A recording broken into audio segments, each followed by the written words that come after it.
আমি মনে করি একজন প্রধান শিক্ষকের ভূমিকা অত্যন্ত গুরুত্বপূর্ণ এবং তারা বিশেষ করে ছাত্রছাত্রীদের মানসিক অবস্থাটা চাপমুক্ত থাকার।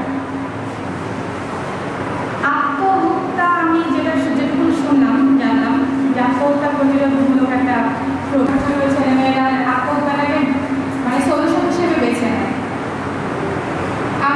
আমার মতে আমাদের যে বিষয় নিয়ে আলোচনা থেকে খুব কঠিন বিষয়, এই বিষয়টা নিয়ে আলোচনার জন্য আপনারাও পার্টিসিপেট আমাদের বিশ্বের প্রতি বছর 7.5 লক্ষ মানুষ আত্মহত্যা করে মারা যায়।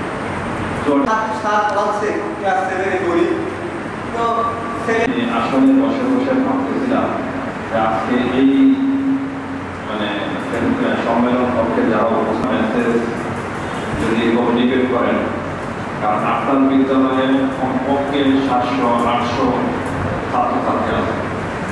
এখন বুঝেন যে আপনার একটু দক্ষতা, একটু কৌশল, একটু ভালোবাসা এই 700-800 স্টুডেন্টকে কীরকম মোটিভেট করতে পারে। আমার জীবনের প্রতি আমার জীবনের প্রতি মানে আপনার চেয়ে বেশি আমার। আমি যখন এই জীবনটা শেষ করার চিন্তা ভাবনা করছি কেন করছি,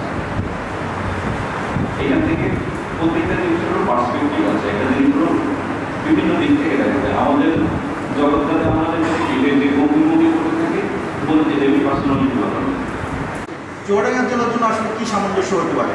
আমাদের যে আইডিয়াগুলো ছিল সেই আইডিয়ার মধ্যে এখানে তরুণদের মানসিক স্বাস্থ্য বিকাশে মেন্টাল হেলথ ক্লাব গঠন, এটি আসলে আমাদের সকলের দৃষ্টিকারে।